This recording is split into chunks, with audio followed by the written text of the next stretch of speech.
Hey guys, so in this video I'm going to show 3 tricks that I've been using to increase my frames in Fortnite. If you guys haven't seen my last video, it's the long-awaited face reveal, so make sure to check that out. And for the people who have seen it, I want to thank you for the great feedback that I got on it. I also have a different FPS video that I uploaded a couple of months ago, but this video will cover 3 new tricks that I didn't cover in that one, so be sure to watch that after this one to check out other ways to optimize your PC in Fortnite. So if you combine them, you can get a lot more FPS compared to what you had before. Anyways, let's get into the 3 new FPS tricks. These will be helpful especially for laptops and slower machines, but should still help even if you already get decent frames. I'll cover pretty much everything I can to help you guys, so you don't have any questions or get confused. The first method I found on Reddit from a user called Not Snuffy. This method was made originally by him, so make sure to go thank him and not me, as he's the genius behind this new FPS fix. I'll leave a link to his Twitter and the original Google Doc for the fix he created in the description of this video. This method is the most important one I'll cover, as it really helps old laptops and bad computers, and I've seen people get over 100 extra FPS from this. So looking at the entire Google Doc now, it's honestly pretty scary and intimidating to look at, but trust me, it's not that bad, and this video should make it a lot easier to follow. So as Snuffy talks about in the introduction, what's currently happening with Fortnite is that it doesn't benefit from having a lot of threads. Threads are just processes within your CPU. Even on high-end CPUs, you're only going to get 20 to 30% CPU time utilization. Windows can actually allow us to choose which CPU threads are used, but unfortunately Fortnite's easy anti-cheat system will block any modifications to Fortnite processes. So Snuffy's method teaches us how to set the cores or the threads for the game, and which it should run before it launches, meaning it's not going to go against the anti-cheat system, and it's not something you can get banned for or in trouble for. In order to do it, what you want to do is go to the Google Doc, which I linked in the description of the video, go to the second step and copy the long hyperlink under the set location sentence. It should look like this. Then open a new tab and paste it, but don't click enter on it. This is important, so make sure you paste it, but do not press enter on it just yet. After that, you're going to want to go down, still underneath the second step, to this table full of processor names and thread arguments. So you should see a bunch of different CPU and processor names, as well as just random numbers like 1s and 0s. The table contains Snuffy's advised threads that will enable or disable a certain process, so 1 if it's enabled or 0 if it's disabled, basically allowing us, like I said before, to pick and choose which processes Fortnite will utilize in hopes of giving us more FPS. So find your CPU. If you don't know which CPU you have, you can type in dxdiag into the handy little Windows Cortana search and use the run command. After this loads up, you can see your processor, which is your CPU. So I have an i7-8700. Now that you know which CPU you have, go back to the Google Doc. I'm going to find the advised thread, which is the strand of 1s and 0s for the i7-8700, and then copy it. So if you have something else like an i5 or an i9, just go next to it and copy your advised strands of 1s and 0s. Then return to the open Google tab, which we had before with the first command that we pasted but we didn't press enter on. Highlight the 1s and 0s after the first %22 and before the second %22 on the right side of it. Then right click and paste what we just copied from the other Google Doc that was specific to our processor. So again, make sure you paste it exactly where I did. Only replace the current 1s and 0s that are in between the %22s towards the end of the link.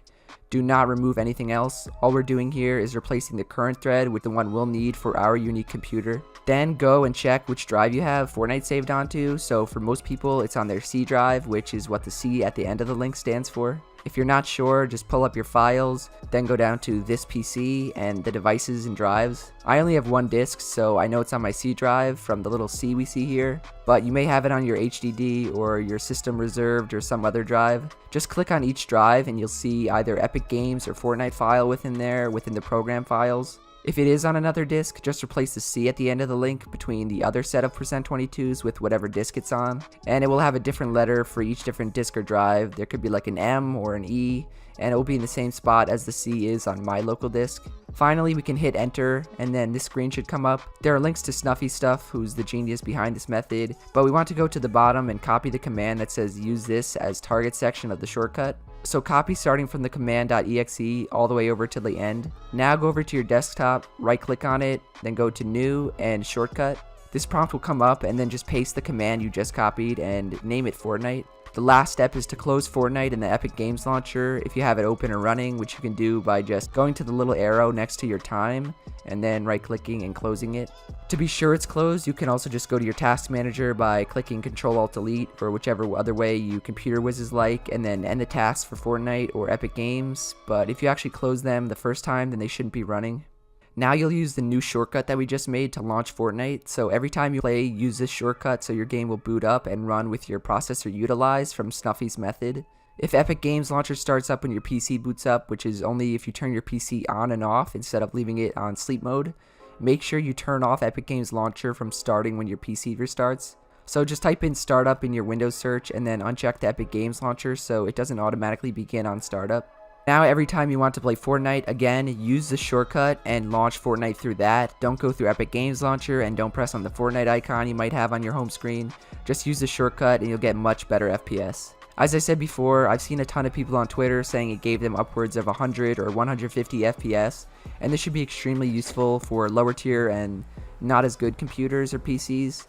You guys already know my PC is pretty beefy. I usually get a solid like 240 FPS all the time, but I did get an extra like 30 or 40 FPS from this method. If you guys didn't see your processor in the list, this only works for processors with 6 or 8 cores. So something like an i3 only has 2 cores, which is why it's not on the list. Some other things you want to know is that it may take a little longer than it usually does to load up when you first test it out. If it's taking a really long time, like way longer than it should, just go to the Epic Games Launcher, go to Library, over to Fortnite, and then click on the little settings icon and verify your game files.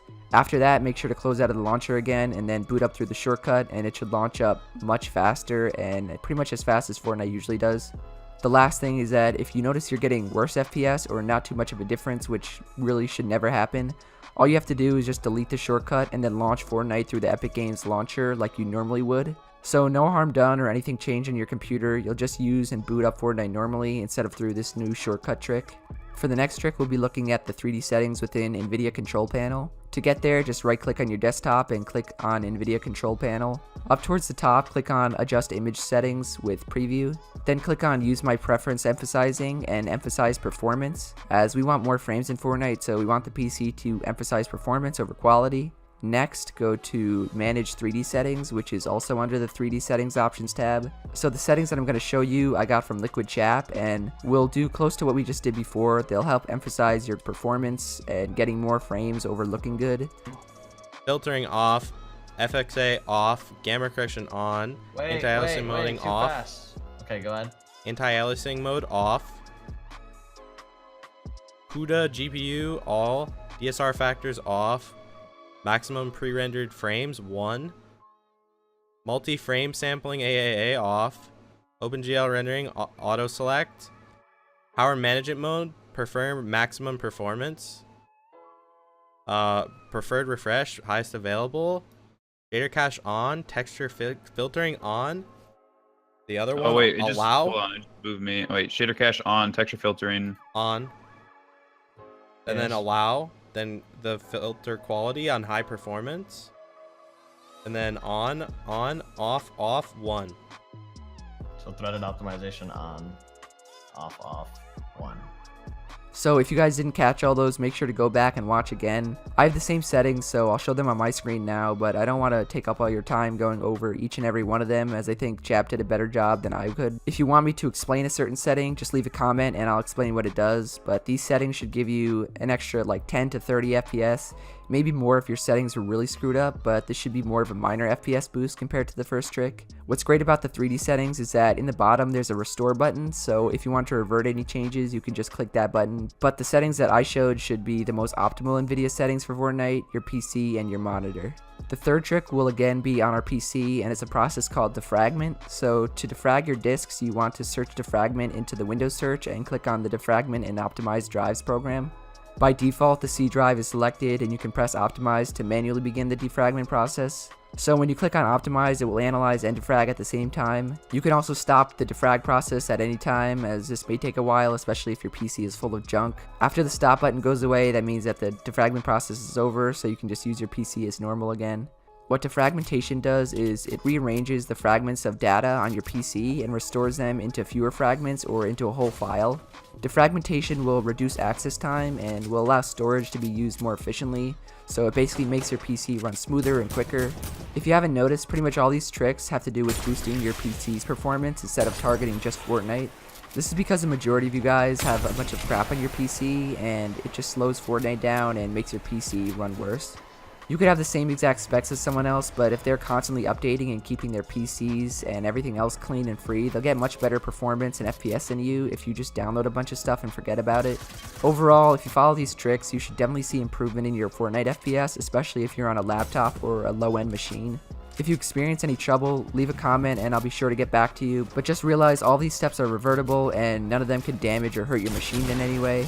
If this video helped you guys, make sure to leave a like, subscribe to the channel, and to turn on post notifications. There's so many people using my code now and sending me pics, it's kind of getting hard to keep track of everyone. So I'm going to put your names up on the screen now instead of reading them off because it would just take too long. Just know that I really do appreciate all you guys supporting me and using my code.